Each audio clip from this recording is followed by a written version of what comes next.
not many of the immigrants go to Western Australia, and they still have a very small population. Western Australia was very reluctant to join the Federation, probably only agreed in the final referendum. Well, there was only one referendum.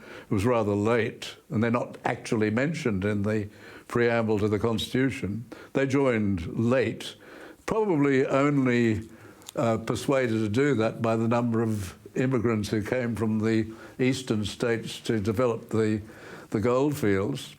But Western Australia in the 30s passed a referendum, and it was a very substantial majority in that referendum to secede from the Commonwealth and form a separate dominion of Western Australia.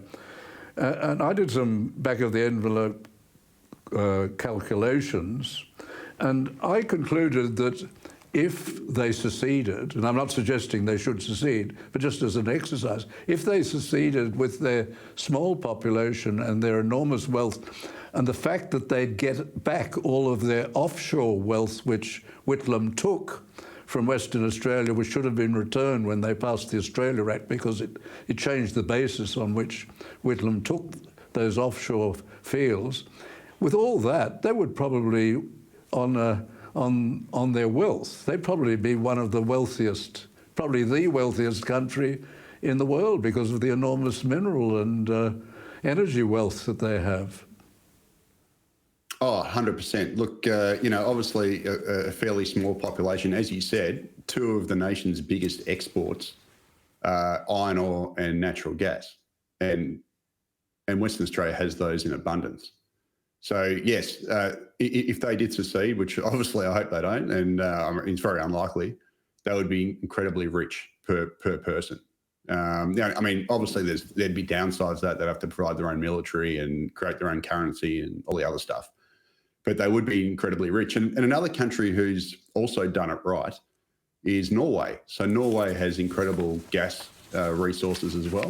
And Norway's been sensible enough to basically, not just reserve their gas for domestic use, but they also they've kept most of their gas basically in public hands.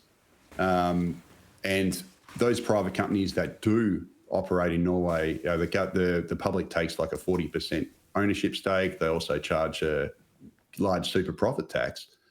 And what it's basically meant is that all this money which has come from their gas wealth, or their gas and oil wealth, has gone into a sovereign wealth fund.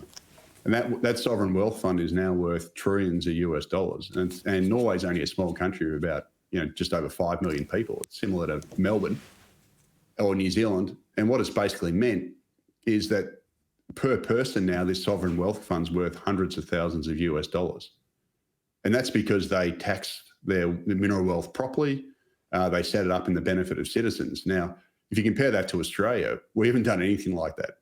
And especially on the East Coast, I'd argue that gas exports are actually making us poorer because it's forcing up the cost of domestic energy so much. Like, I honestly think that the East Coast of Australia would be richer if we never had built those gas terminals and we were paying the old price for gas, which was incredibly cheap, and we'd have cheap gas in our homes. We also have cheap electricity. But unfortunately, we've decided to go the other route and done the opposite of what Norway's done. We haven't even bothered to reserve it like Western Australia's done, and we're paying the ultimate price.